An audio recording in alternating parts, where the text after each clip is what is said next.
Hello, everybody. Thank you for joining me today in the webinar on Malaysia. So today I'm Ezzwanee Ahmad. I'm the Trade Commissioner for the Consulate General of Malaysia here in Hong Kong. So I'm in charge of the trade office here in Hong Kong. So, okay, I'll start my presentation on trade and investment policies and opportunities with Malaysia.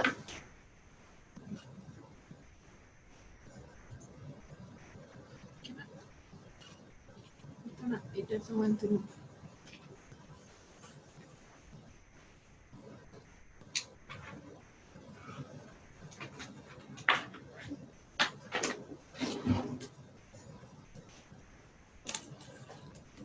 Done for a while.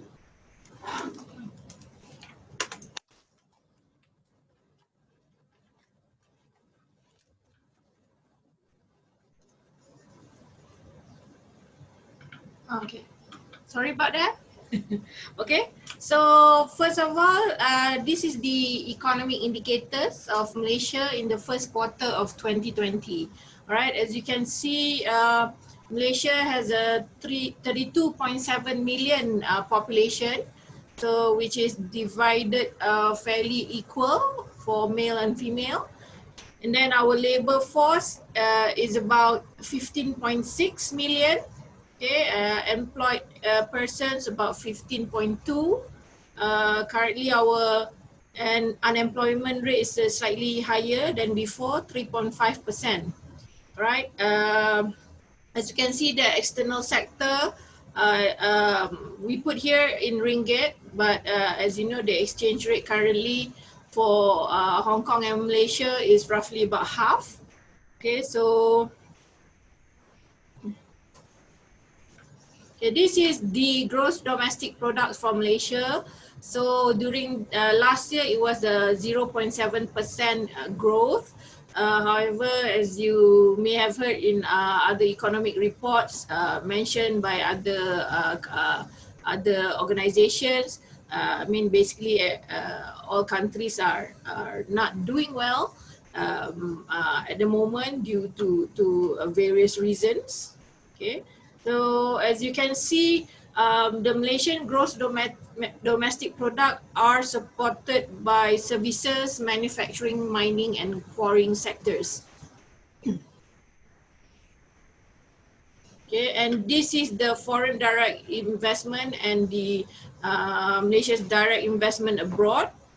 As you can see, FDI from overseas to Malaysia, you can see our major investors are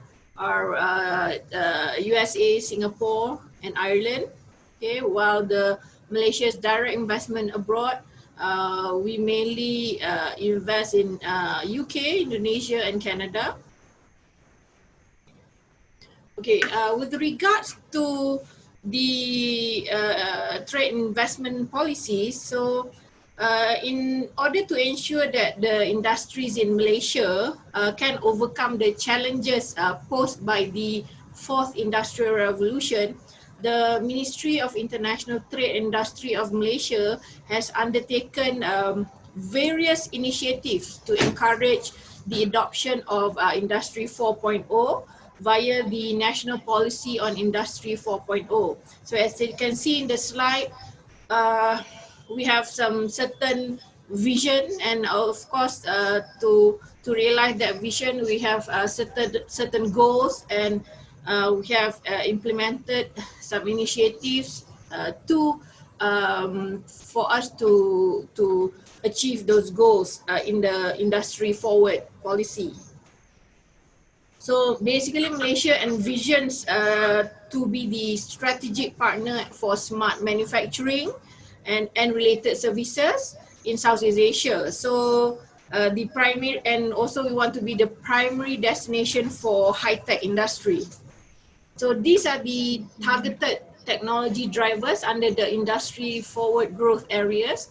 So as you can see, under the manufacturing sector and the services sectors, these are the potential growth areas that we want to promote. in our industry forward. However, we do have other traditional industries in Malaysia that we still are very much our leading industry. As you can see, the electric and electronics industry in Malaysia. So we still wanna, there will be still some ongoing focus that in the industry forward policy, where we would like to develop certain subsectors in these industries.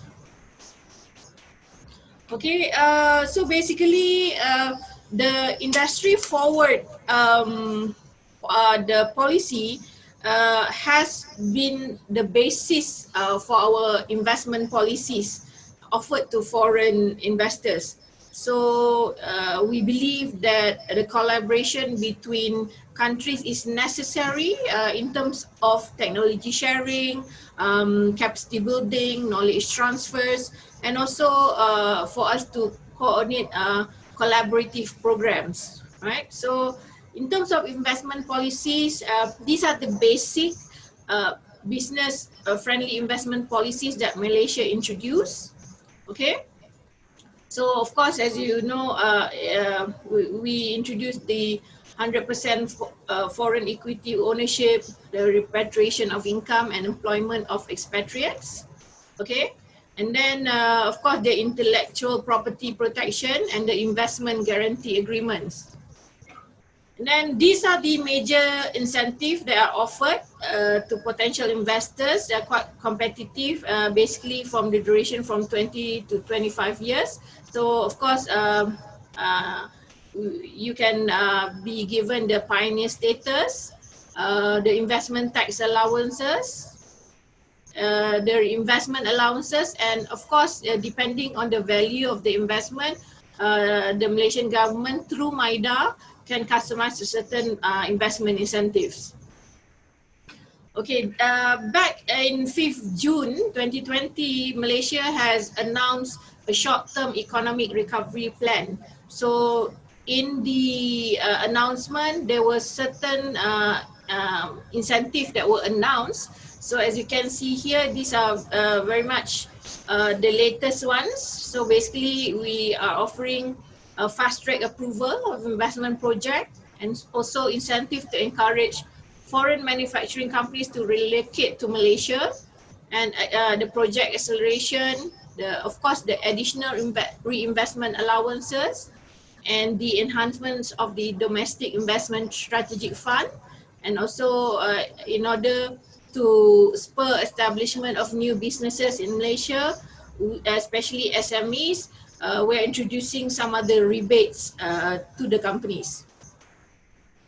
Okay, these are the investment opportunities in Malaysia that any potential investor can consider. So in the manufacturing sector, Malaysia is more keen to receive investment, high-tech investment. So as you can see, based on the list here, we are very much looking into high-tech, capital-intensive, and knowledge-driven industries. So those are the various industries that you can consider to invest in Malaysia. However, the traditional resource-based industry and other manufacturing industry, these are the oil and gas, food and agro, and others are still welcome. For the services sector, as you can see, these are the areas where, like logistics, education and training, and other, if you're interested to open up sales or distribution office in Malaysia, and of course ICT and environmental management, as well as healthcare.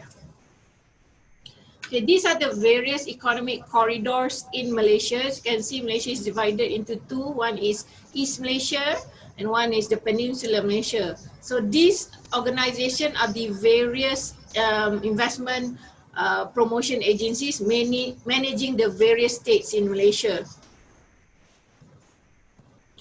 And I would like to share the major China companies operating in Malaysia. As you can see, the who's who of the China companies are in Malaysia. And as well for Hong Kong companies, there are some of the examples that I would like to share. Like Lee Kam Kee has been in Malaysia for 20 years, the glass manufacturing company, Far East in property, apparel, in garment and textile, and of course Chow Tai Fook. So I'd like to move on to trade with Malaysia. So as you may know that Malaysia trade with more than 200 markets around the world. So our current ranking is, as you can see in the slides, so we are the 26 export nation, 27 import nation, and the 26 of total trade in goods. While in services, we are the 26th country. Okay, this is, I would like to share the Malaysia-Hong Kong bilateral trade. So far, as you can see, we have had a healthy bilateral trade between Malaysia and Hong Kong. Unfortunately, due to certain issues, economic issues around the world, and currently with the COVID, the trade with Hong Kong and Malaysia is not as per the previous years. However, Hong Kong is still Malaysia's 7th largest trading partner, and Hong Kong is Malaysia's 7th largest export destination and our 15th largest source of import. Okay, so if you would like to consider importing from Malaysia, so these are Malaysia's top products and services. So we are, these are the sectors that we are strong in. So of course, as you all know, currently we are receiving a lot of inquiries for gloves because we are the #1 manufacturers of medical gloves in the world. And of course, we produce a lot of furnitures, oleochemicals, metals, oil and gas, of course, food and beverages, especially food ingredients. Of course, electrics and electronics. We produce a lot of chips, a lot of electrical equipments, and other areas as well. So if you are looking for Malaysian companies, Malaysian suppliers, when you have the slides, you can look at these links where you can find Malaysian products and services directory. Okay, this is the import opportunity in Malaysia. So meaning if you would like to export to Malaysia, these are the sectors that Malaysia is looking at. So as you can see in the manufacturing sectors, since we have a big oil and gas industry, we look for equipments. Inside the electric and electronics industry, there's a few machineries that we buy from other countries as well. And of course, due to the rising income in Malaysia, the lifestyle products also are getting really popular, especially imported products. In the agriculture sector, as you can see, Malaysia is a dominantly Muslim population, so any meat that is imported to Malaysia must be halal. And of course, other temperate fruits and vegetables, cooking oils, olive oil, cereals and wheat, as well as lumber for our furniture sector. And then in the services sector, I would say these are the areas that you can consider to export the services to Malaysia. So because of some of these industry are quite strong in Malaysia, we are looking for collaboration and companies to partner with. And especially with the development of the 5G in Malaysia, so the government is looking at Internet of Things, so where we're trying to enhance the company's capabilities by using certain IoTs, cloud data analytics to enhance the how they do business. And also in other areas such as palm oil plantation or rubber plantation, there'll be mapping that can be used to map the plantation areas, and also other AI products and services that can be used by various industries in Malaysia. Okay, now I'm going to Malaysia's market characteristic. So basically, Malaysia is a upper middle income country. So we have a growing GDP per capita. So 60% of our population are middle income, and we have one of the highest purchasing power in Asia.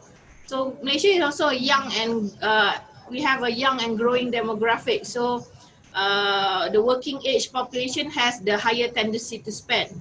So as you know, Malaysia has a 60% Muslim population, and we have more than 5 million Muslim tourist arrival annually.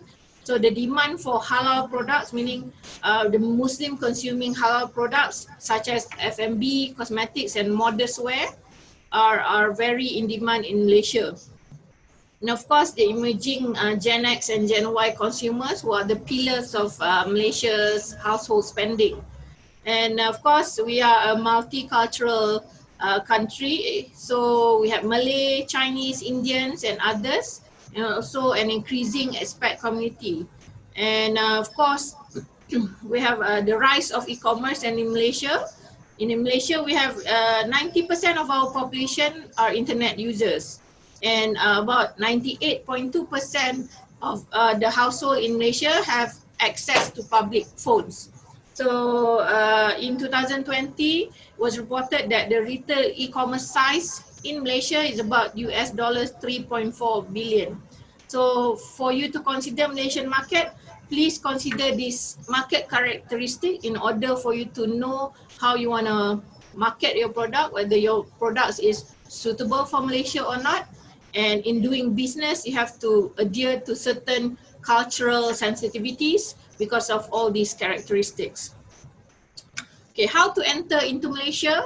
So I would say like I can divide it into three. One is the traditional style where you find a distributor or agent, whereby these distributors or agent either supply to the government, to the retail, or to the companies. Okay, then we have for lifestyle product, I would suggest e-commerce.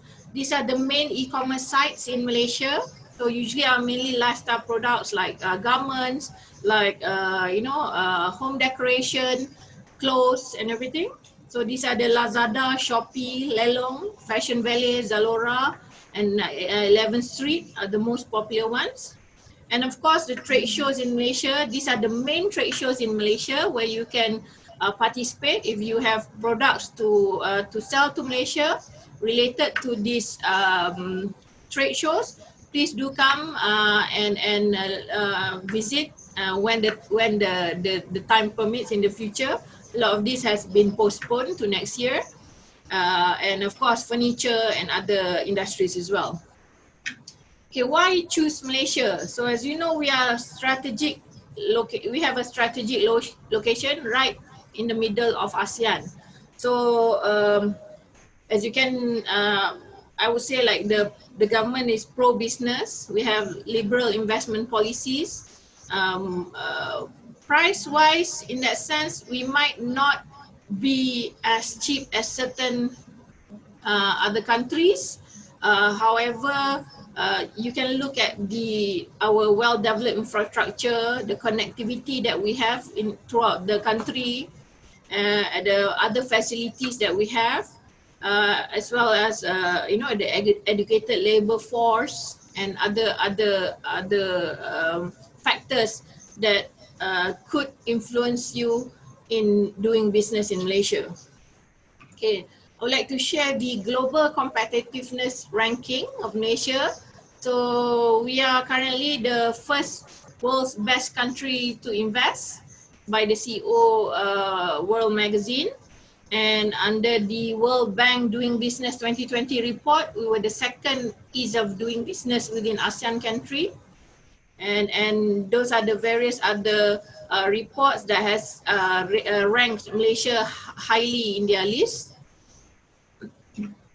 So these are the Malaysia's free trade agreements that we have signed with major countries in around the world. So we have the multilateral trade agreements as well as the bilateral. So what I want to highlight here is the ASEAN-Hong Kong Free Trade Agreement, which was signed in 2017 and is now in force since 2019, where it's easier for Hong Kong companies to come to Malaysia to trade goods and services as well as invest. So basically what I want to highlight as well is the the ASEAN. You know, these are currently we want to encourage people to use Malaysia as your access to ASEAN market. So as you know, ASEAN, we have about a cumulative population of nearly 650 million population. We are, our combined GDP is about $2.77 trillion. We have the fifth GDP growth, 5% GDP growth rate, and we are the third largest economy in Asia, and expect to be the seventh largest economy in the world by 2050. Okay, so basically what Malaysia can offer is that, you know, by going through Malaysia, you can benefit from our uniquely positioned at the heart of ASEAN. We technically, Malaysia has no natural disasters, and we also have a strong government support for businesses and high infrastructure support. Okay, I would like to end my presentation today that this is the context of the Consulate General of Malaysia here in Hong Kong, Macau. So Matrade, I'm with Matrade. So we handle any all the trade related inquiries from between Hong Kong and Malaysia. If you are interested to travel to Malaysia in the future, you can look at those travel the website for more information about trade, travel, and MIDA. You can, if you're interested to invest in Malaysia, there's a few information that you can look at MIDA's website, and there's certain information that I think would be beneficial to everyone. Okay, so that is all for my presentation today. Thank you very much. And after this, you will hear about how to do business in Malaysia. So in that sense, how to set up companies, and also another speaker will talk about all the various locations that maybe if you're interested to invest or open up a company in Malaysia. So they will give you an overview of those topics. Okay, thank you very much for your time today. Thank you. Good afternoon, everyone. So thank you, Ms. Ezzwanee, on the government investment policy. And now we talk about, after you consider the best part, best policy in terms of the government in Malaysia for promoting the trade. So if now you decided, oh, okay, I would like to know more. If let's say I would like to set up a companies in Malaysia. So this part we are talking about how to structure your business in Malaysia. I think one of the benefit in this part is that we actually do a comparison between Hong Kong, when you set up a company in Hong Kong, and also in Malaysia. So you have a brief idea how different is if you set up a company in Malaysia and in Hong Kong. So let's go through the agenda, just a very fast to go through what we're going to cover on this seminar. First, we are talking about setting up a company, and also we have some case studies, because this case study is based on our experience, like people coming to us and ask us, what would be the questions, and there are lots of doubts and questions, queries that they have when they want to step into a new country. And then we talk about opening a bank account. Of course, opening a bank account is a must. You can't have a company in a country without a bank account. And we also talk about income tax, which I think income tax is also what we call profit tax as well. So it's a very, very important issues before you go into a new country, because this will be directly affecting your revenue and P&L. So the last part we talking about the legal part, which is the employment, which is the employer's obligations. So when you want to go into a new market, and if you want to set up a company with new employees, you need to know what is your legal obligations as an employer. So now we come to the company incorporations part. So you can see I actually draw a comparison between Malaysia and in Hong Kong. So the authority, when you go to Malaysia, when they talk about SSM, is basically is a company registries, like in Hong Kong. So it's a registry we call SSM. So the types of the entity you can see here is more or less similar. Apart from when you go to Malaysia, people say, oh, Sendirian Berhad. So Sendirian Berhad is actually equivalent to private limited. It's what we call a private limited company. So just bear in mind, as a foreigner, if you would like to set up a company, an entity in Malaysia, you can only consider Sendirian Berhad, which is a private limited company. And also you may consider foreign company, which is a representative office. A representative office, the difference between a representative office and Sendirian Berhad is that representative office, you can't do sales. You can't have a revenue to that particular entity. Basically, it's a branch office, it's a representative office. But for private limited company, it's more or less similar to the private limited company in Hong Kong. So it's a limited liabilities company. Yeah. So in terms of offshore, we have in Malaysia, we have Labuan company as well. So just for your information, you can see for the shareholders and director, you need a resident director in Malaysia company. Yeah, if you want to set up a Malaysia company, please make sure you have a director who is having a residential address in Malaysia. But this is actually not a requirement in Hong Kong. So if you are staying in Malaysia, you come to Hong Kong, you can basically set up a company with no resident director. But in Malaysia, remember, you need to have a resident director. Just go back to the offshore, which is a Labuan company. Labuan company, you do not need a resident director because it's an offshore entity. Yeah. So now we come to some requirements. Company secretary, it's a mandatory requirement. You need a mandatory requirement. You need to have a company secretary. It's either in Malaysia or in Hong Kong.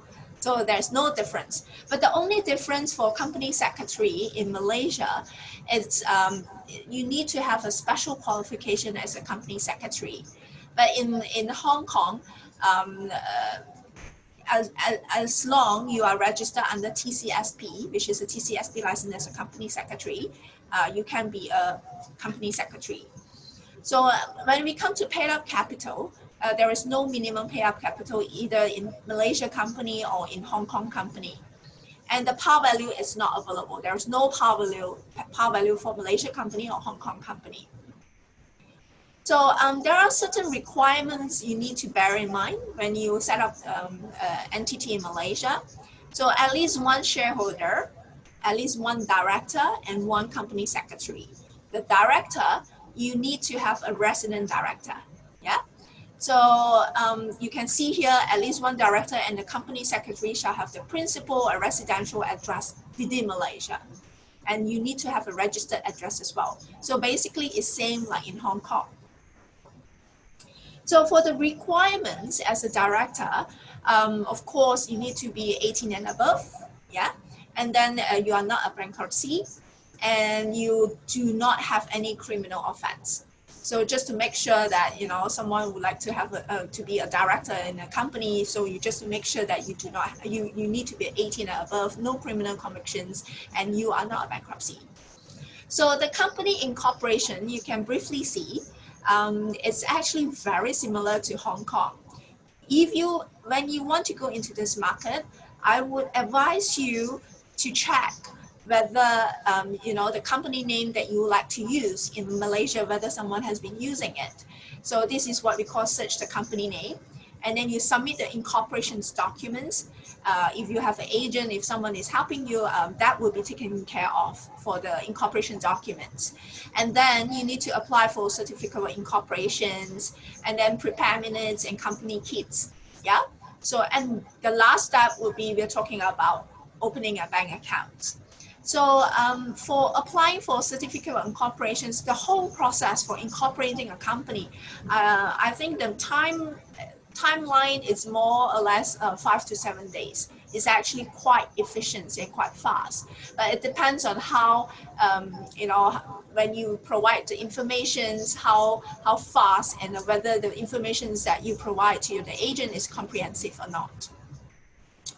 So I have a lot of questions from my contact and someone who is ready to explore to incorporate an entity in Malaysia.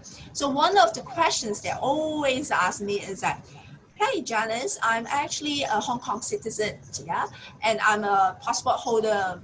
You know, I'm a Hong Kong citizen. I'm holding a Hong Kong passport. So can I be a director of the Malaysia company? So this question is pretty straightforward. So if you have a Malaysia address in Malaysia, you are resident in Malaysia, you can be the only resident director. But if you are staying in Hong Kong, you have a Hong Kong address, you want to be the director in the Malaysia company, you can. But you just need to make sure you have a one resident director. That's pretty straightforward. Yeah. So I actually prepare one or two case study to share with you, and this would be something that you know, a lot of people is interested to know as well. So for instance, I have ABC Hong Kong Limited Company, and I would like to set up a whole like a subsidiary in Malaysia, wholly owned subsidiary in Malaysia. So people tend to come to me and ask me, Janice, can I do that? Can I put this Hong Kong ABC Limited Company in as the only shareholder in Malaysia subsidiary? So the answer would be yes, you can do that. Yeah. Because people is still having this mindset, like I'm not sure where they get the information, is that, oh, I heard that basically if I want to set up a Malaysia company, I need to ensure there is a Malaysian nationality, which we call Bumi Putra, hold as a shareholders in the private limited company. That is no longer you know, enforced in Malaysia, unless you are doing a very you know, big project involving petroleum, you know, oil and gas. Then there might be certain area that still have these restrictions. But if you are talking about a very you know, SME, you're doing like advertising, you're doing you know, commerce, e-commerce, there's no such requirements. So that means you can make your ABC Hong Kong Limited Company to be the only shareholders of the Malaysia subsidiary. So the second case scenario would be the factory. So I believe just now when Ms. Ezzwanee was sharing is about what would be the policy and what would be the incentive for Malaysia government sharing, you know, providing to the investor who would like to come to Malaysia and set up a factory. So I believe there are lots of people also interested if, let's say, they would like to set up a factory in Malaysia. What would be the requirements? Who they need to contact if, let's say, they would like to set up a factory. So first of all, I believe if you want to set up a factory in any of the country, you might need to look into what would be the first step that you need to go, apart from the government policy and incentive they can provide. You might need to consider also set up a Sendirian Berhad, which is what we call a private limited company. From there, you need to apply for a manufacturing license. Yeah. So because Malaysia, we have different states. They might have different rules and regulations as well. But the relevant authority which are in the factory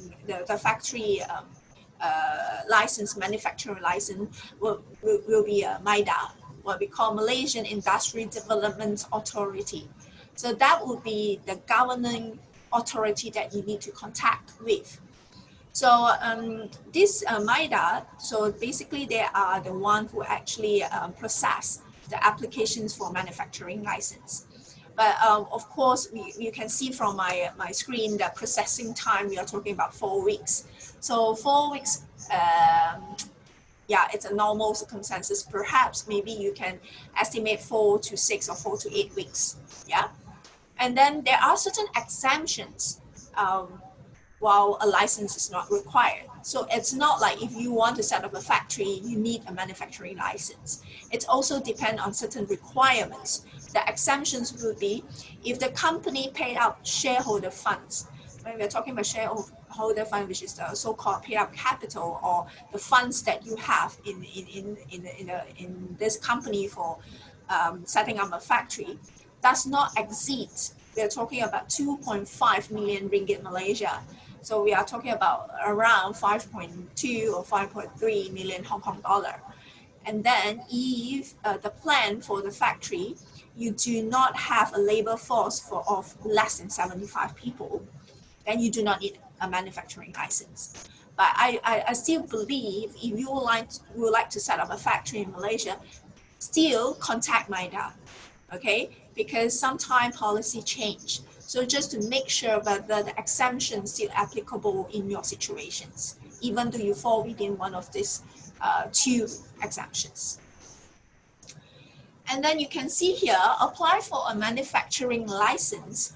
We are talking about the eligibility. So you can see if you have a 2.5 ringgit Malaysian million, which is 5.3 Hong Kong dollar million and above, and engaging maybe more than 75 full-time paid employees in Malaysia, then definitely you are qualified. You need to do a manufacturing license. You need to apply for a manufacturing license.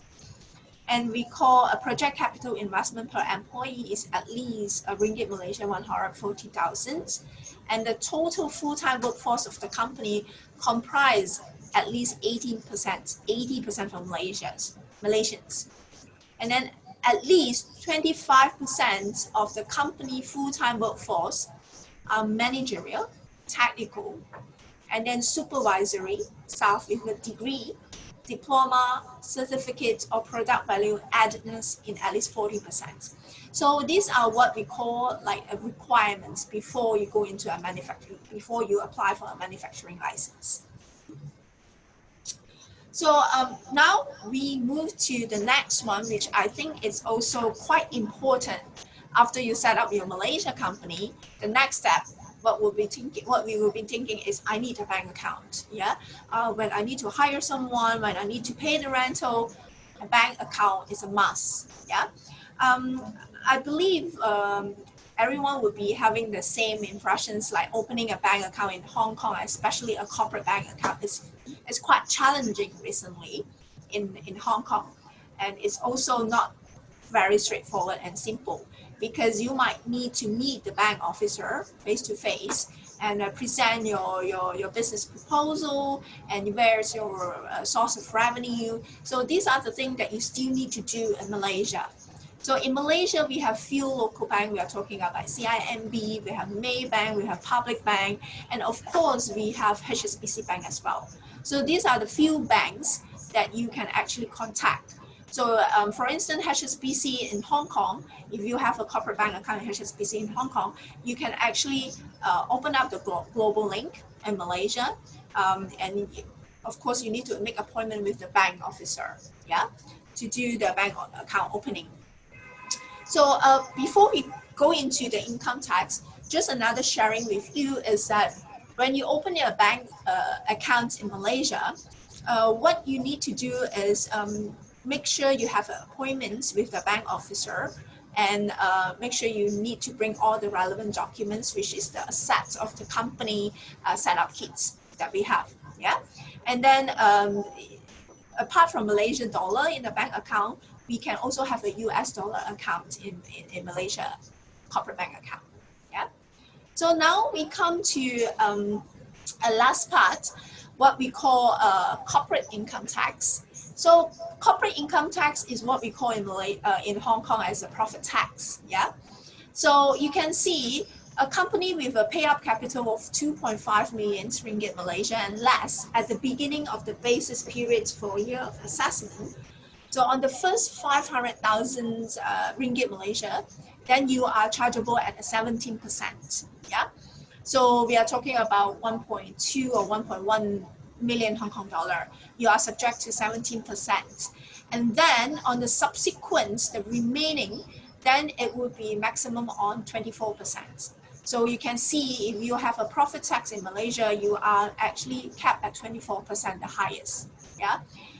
So this is the corporate income tax. And for the personal income tax, what we call a salary tax, you can see from here. So how are you considered as a tax resident? So normally if you are subject to a personal income tax, which is a salary tax, I believe you need to have a working visa in Malaysia. Yeah? So, and then you can see the tax resident, you are the tax resident if you are staying in Malaysia for at least 180 days in a calendar year. Yeah. And then in Malaysia for a period less than 180 days during the year, but that period is linked to a period of physical presence of 182 or more consecutive days in the following or preceding years. So this is one of the requirements as well if you consider yourself as a tax resident. And then the third one is in Malaysia for 90 days or more during the year. And in any 3 of the 4 immediately preceding year, you were in Malaysia for at least 90 days or was a resident in Malaysia. Yeah. And then the last one would be resident for the year immediately following that year and for each of the 3 immediately preceding years. So what I would suggest is that, you know, if you are hesitating or you're debating whether you are subject to Malaysian tax, income tax, perhaps I think you might need to think about how long you stay in Malaysia. That would be something very, you know, important when you have to think whether you are subject to the tax in Malaysia. If you are having a working visa in Malaysia is actually sponsored by your company, then that means you will be stationed in Malaysia for quite a numbers of days. Then I believe you are highly likely subject to the Malaysian tax. So you can also see now on the last part, we are talking about employers' obligations. So when we talk about employer obligations, the first thing we come into our mind is what would be the minimum wage. Yeah, Malaysia just passed minimum wage act. Yeah, so the minimum wage for Malaysia is, we are talking about ringgit Malaysia 1,200. So it's actually equivalent to 2,005 to 2,600 Hong Kong dollar. Yeah, and then per hour we are talking about 5 ringgit 0.77. So it's about 12 Hong Kong dollar per hour. Yeah, so this is what we call a minimum wage in Malaysia. And then when we talk about statutory leave, then you can have a look on the statutory leave here. So if an employee employed for less than 2 years, the statutory annual leave we are talking about is 8 days. But we also have sick leave. Yeah, the sick leave is 14 days. When you are employed in a company 2 to 5 years, then relatively the annual leave that you entitle is actually more, which is 12 days, and the sick leave is 18 days. However, if you are in a company for more than 5 years, then you are entitled to at least 16 days annual leave and 22 days sick leave. So you add up is actually quite a bit. So in Malaysia, we have employees provident fund, we call EPF. But in Hong Kong, we call it mandatory provident funds. Yeah. So there are 2 parts for contributions in EPF. It's quite similar to in Hong Kong. So for the employee part, it will be their monthly salary of 7%. Yeah. And then for employer, we are talking about 12 or 13%. How are we going to see like we are either 12 or 13%? Is actually subject to the monthly salary. So if your monthly salary is actually 5,000 and below, then you are the employer will be subject to a 12% EPF. And then if you are more than 5,000, then it would be 13% for the EPF. So we also have what we call social security. So for the social security, you can see for the employees, it's actually deducted from the employee's monthly salary, and also the employer need to contribute as well. So for the employees part, we are talking about 1.75% plus 0.5%. That would be the employee's monthly salary part. And for the employer, it would be a 1.25% of employee monthly salary. Yeah. So apart from the social security and EPF that we're saying here, of course, as a company, you can also provide what we call more benefit, which is insurance, yeah, medical insurance to the employees. So that would be something, you know, the company can consider providing to the employee as well. So that's all for my part for today. So if you have any questions, it will be, yeah. Any questions you can. Yeah. So now we go to, I will pass this to Mr. Nick Siew, and then he will share with you about, you know, the factory and the warehouse that is available in Malaysia. Okay, thank you very much. Hi, good afternoon, everyone. Thank you for your patience. My name is Nick. I'm the Associate Director of Hartamas Real Estate. So today I will share with you a few things. First is my company profile. Secondly is the commercial and industrial property in Malaysia. Thirdly is our investment overview in Malaysia.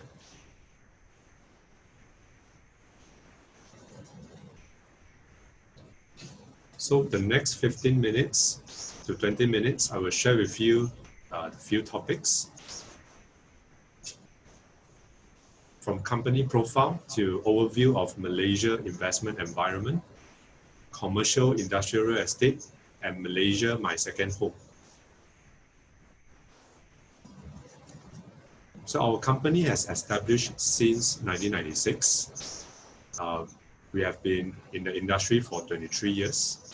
We have offices in Shanghai, Taipei, and Hong Kong. So give you an idea, the map of Malaysia for those who haven't been to Malaysia. So we have East and West Malaysia. So these are the areas that you could possibly consider when you set up your factory or even offices. So this is an overview of Kuala Lumpur. We are looking at the GDP growth rate per year is 6.7%, and we have a population of 1.78 million. And most of the industry we have in Kuala Lumpur, which is regional headquarters, the back customer service, we have regional supply chain hub, we have also oil and gas.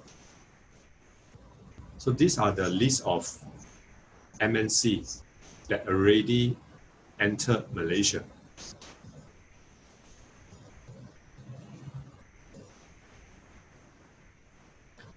So these are the MNC company lists that give you an idea when you want to set up your sales rep office. You can, based on this location, to set up your offices in KL so that you can work closely with the same cluster type of company that you are in.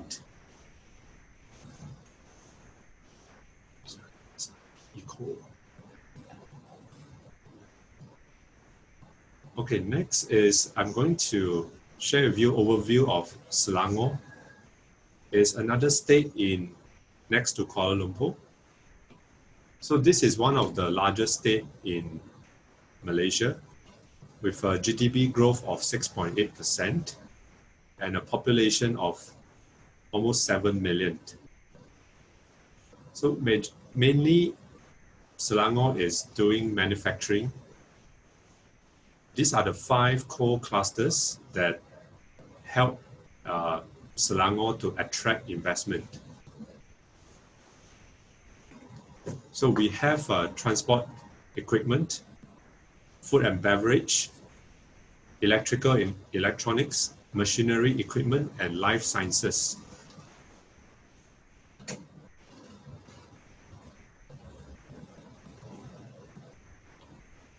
So next is the overview of Penang.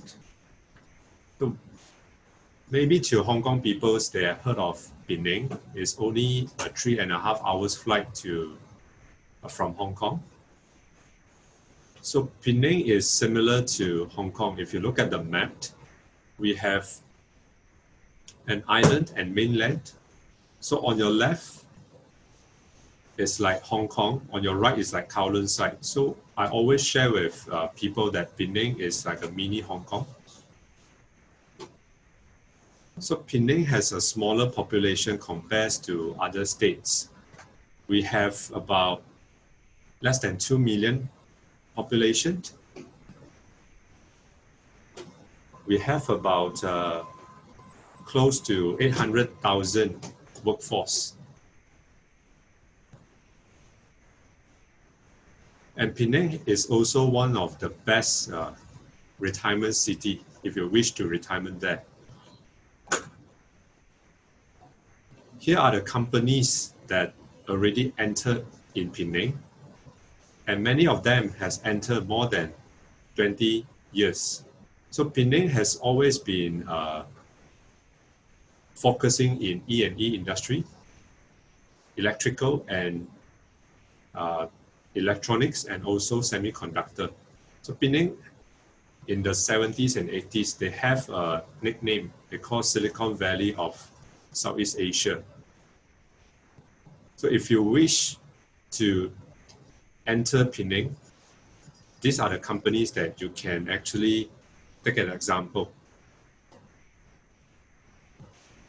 The next state I'm going to introduce you is Johor, which is down south, next to Singapore.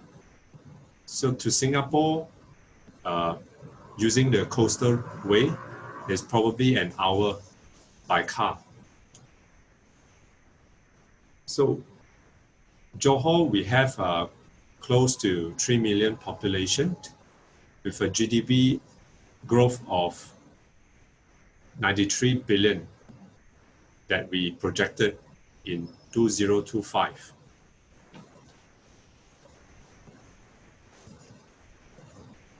So these are the investment opportunities in Johor.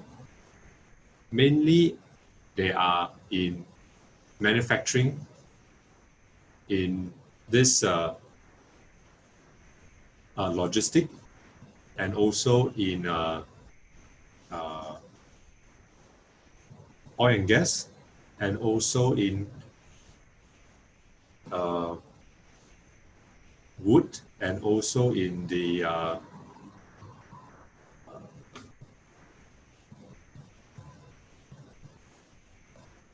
furniture industry.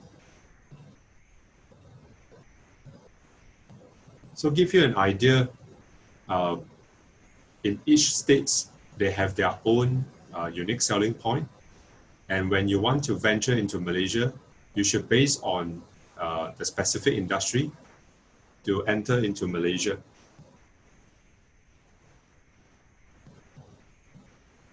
So next one is in Pahang. So this is our latest industrial park in Malaysia called Kuantan Industrial Park. So this is the investment between the Chinese and Malaysia government. So 2 years ago, Malaysia government has signed a memorandum with the Chinese government to develop this Kuantan port. So these are the industry orientation that you can possibly venture into. So we have from clean technology and renewable energy, petrochemical industry, E&E energy, and machinery equipment manufacturing.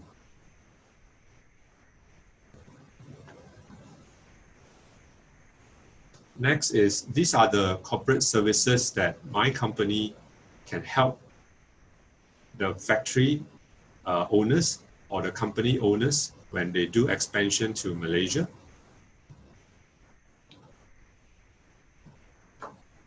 So here are the industrial services and areas of expertise that our company can assist you when you wanted to venture into Malaysia.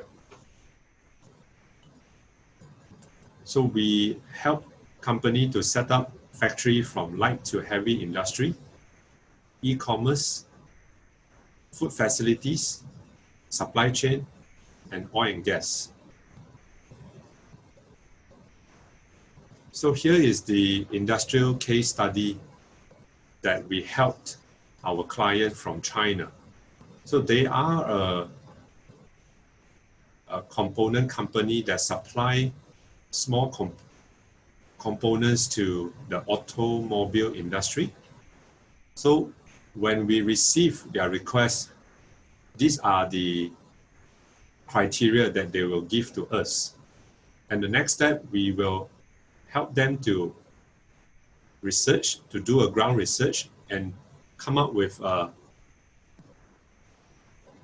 suggestion for them to set up their businesses in Malaysia. So this is how we propose to our clients from the specification and also based on their investment budget.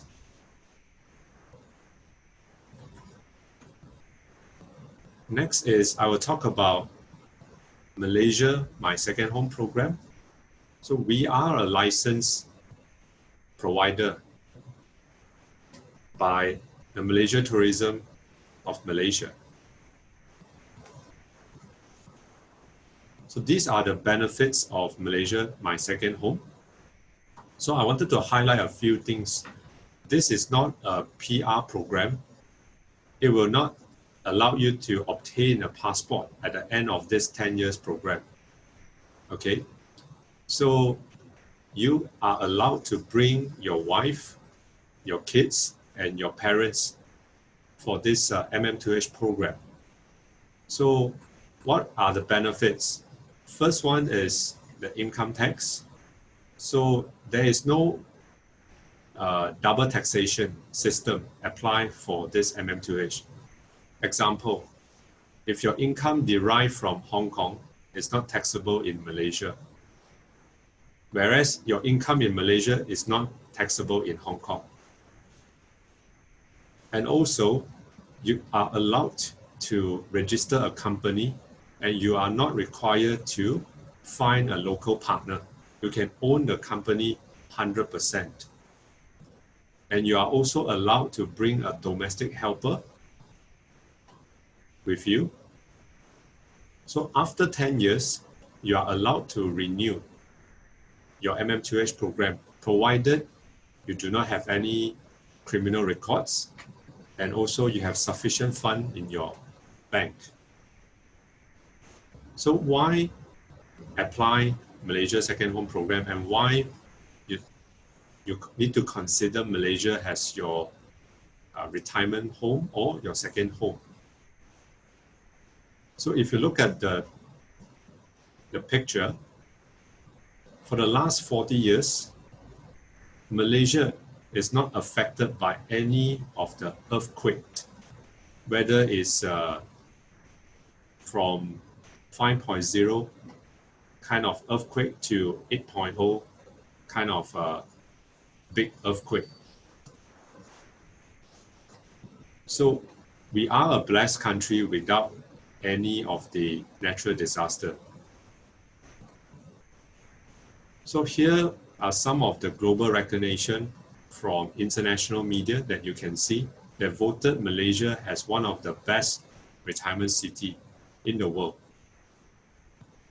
So we have media like CNN, CNBC, Forbes, and Lonely Planet. So give you an idea, when you move to Malaysia, here are the living standard costs that you should expect. So I would like to draw a comparison between Malaysia and Hong Kong. So here are the differences. So I like to pick something like, example like McDonald's.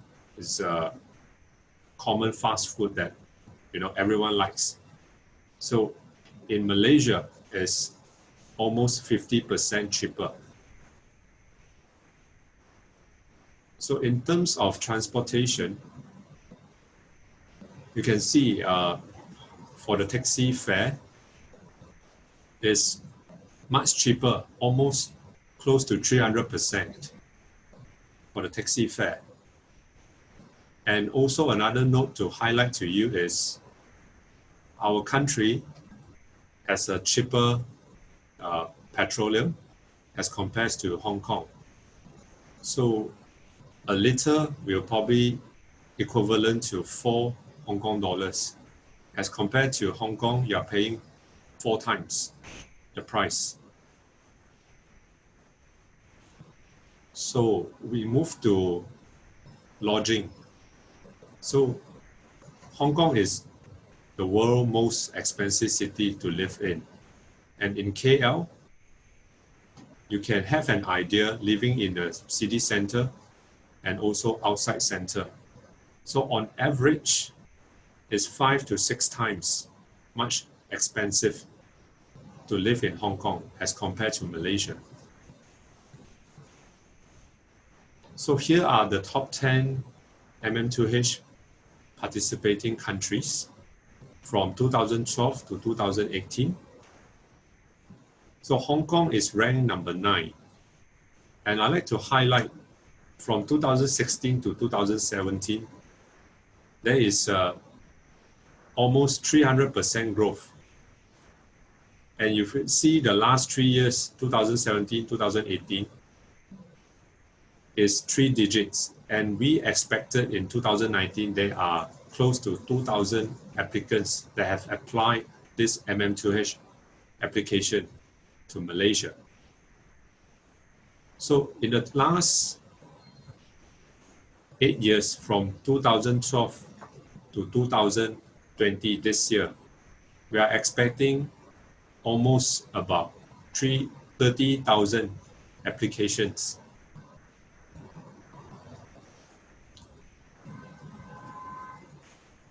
So I will end my presentation for today.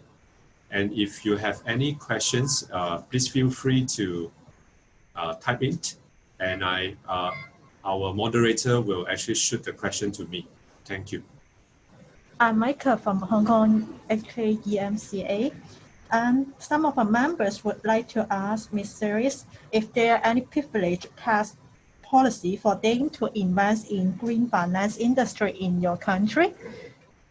Okay, at the moment, the government has introduced some tax incentive for green industry. Okay, so but mainly that one is focusing on the physical investments of opening up green tech investment in Malaysia. However, on the green financing side, that will fall under the Ministry of Finance, whereby specifically the government have not made it known. However, I think specifically I would not be able to mention it here, but if any of you who are interested will try to get some information and we can email you the details. Yeah. Okay, thank you so much. Any other questions? Yes.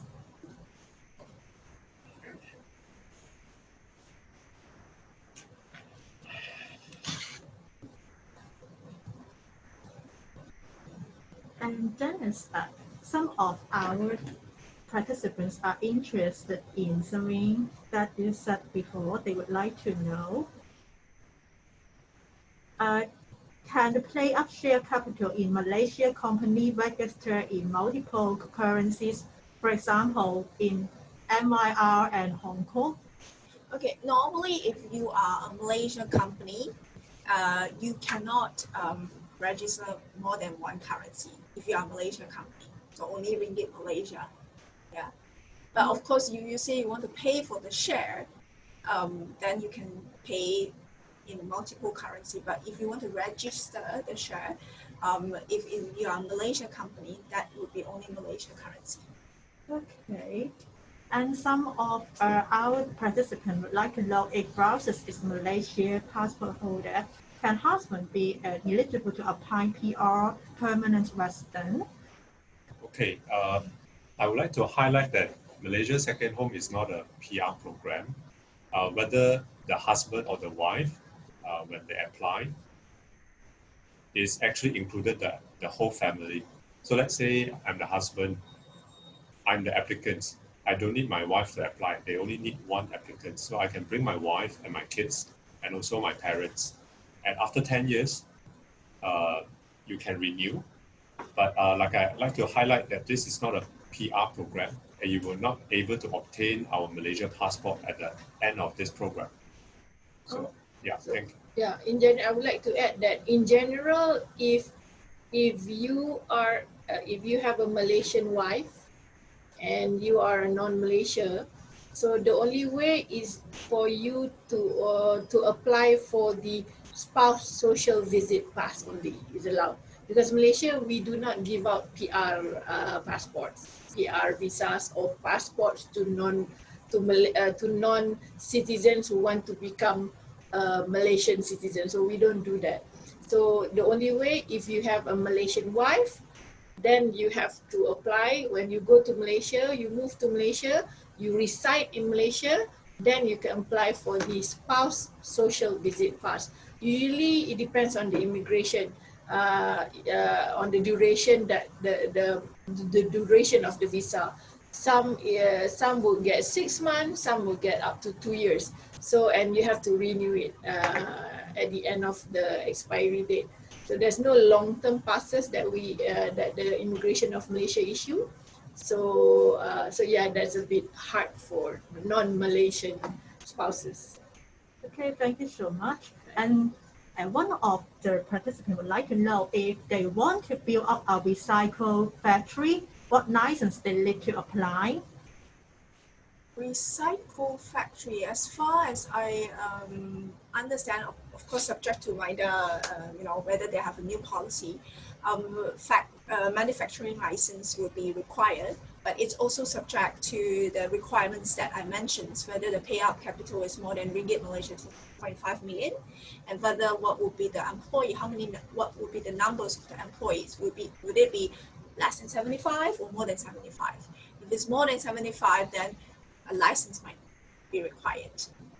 I think in that sense also, just to add that in terms of recycling companies, so they have to adhere to certain green environmental guidelines that the Malaysian government imposed in Malaysia.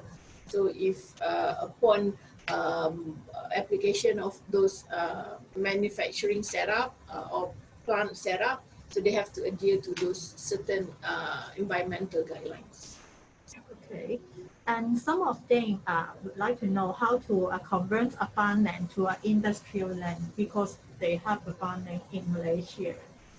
Okay, so it depends on which state and which zone. First thing, we need to identify that. And secondly, every local council has their own policy and rules and regulation. So in the normal circumstances, normal scenario, you need to apply through the state council to pay a premium so that you can actually change the title, the use of the land. Yeah, but from farm to industrial, sometimes you can't just, it's not a straightforward thing that you can just, select from the menu and you just switch. No, it's not that straightforward. Yeah, it's a long process. But it's not 100% success. So you need the authority to approve. Yes. So just to add also in that sense, if an investor would like a certain area for them to develop as a manufacturing plant or any other thing, because the land in itself, it depends. Some are federal owned land, and while some are state owned land, while some are privately owned land. So it depends on each titles, right? So if it's government owned land, there's certain procedures that they have to apply. quite a long guideline, whereby when it's just a private owned land, so it's quite straightforward in that sense, just a transfer of title. So it depends. So it depends on where they want to set up the company or the factory, right? Especially when it involves a land. So the Malaysian government has set up a few investment promotion agencies, whereby if you go to certain states, so this investment promotion agency will have a one-stop center where they can help you liaise with the land department. So in a way, they will help you go through all the processes in acquiring the land or requesting for the land. So like I said, the investment promotion arm. So in this case, the federal investment promotion arm is MIDA. So MIDA will help you link with the various state owners. Oh, yes, I see.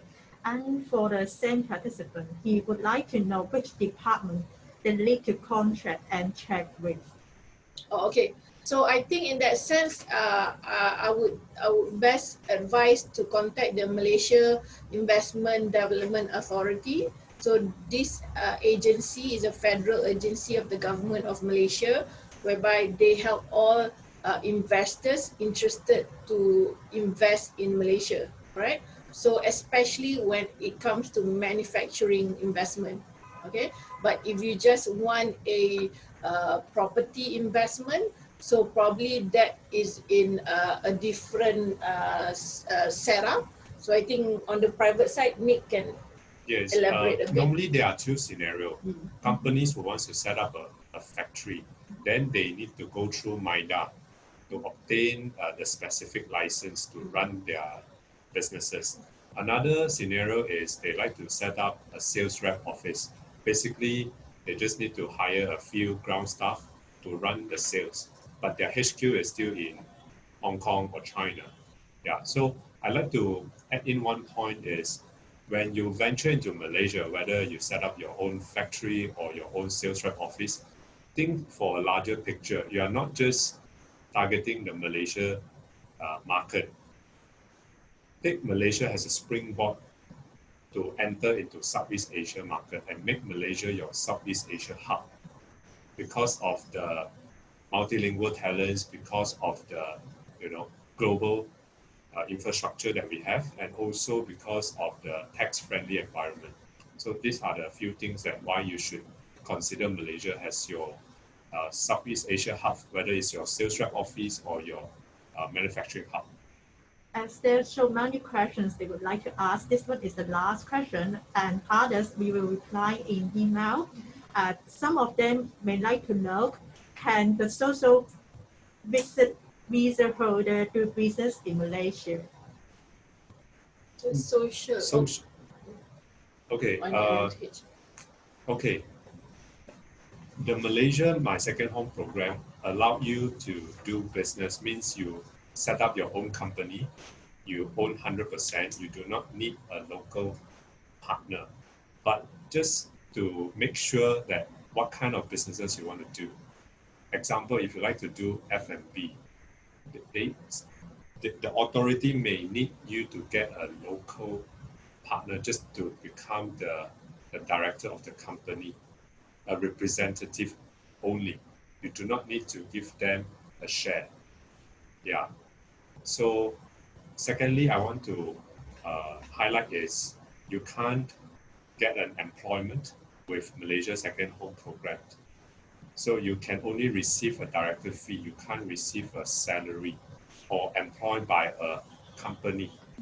Yeah. Oh, So meaning if let's say just with a normal visitation pass or just a Hong Kong person who wants to move to Malaysia, so the most important is to get basically a company to basically apply for you the working permit. So that is the I would say the general way of having a working in Malaysia. But then you can apply for the expat visa So that is basically the minimum requirement is for you to get that working permit, all right? So meaning if a Hong Kong person wants to work in Hong Kong, in Malaysia, so they will undergo a certain, probably a few interview in Malaysia, then the employer would basically hire that person, and then you can apply for that working permit. Yeah, the last point before we wrap up is for those who apply MM2H and consider setting up a business in Malaysia, I would strongly recommend them not to start from scratch. Consider a franchise business because there is a track record of this franchise business. There's something already proven, and you just need to pay a sum of money to the franchisor, and then you get their franchise and you can kickstart your business, and someone is helping you to set up the business. So you're going down there, you're not new, someone will help you into setting up the franchise business. Yeah. Okay, thank you so much for all of you to share with us today. And we still have many questions from the participants, and we will send it to all of you. And would you help us to answer the questions for Ding? Definitely, we will. Sure. Okay, thank you. Goodbye. Thank you. Thank you. Thank you.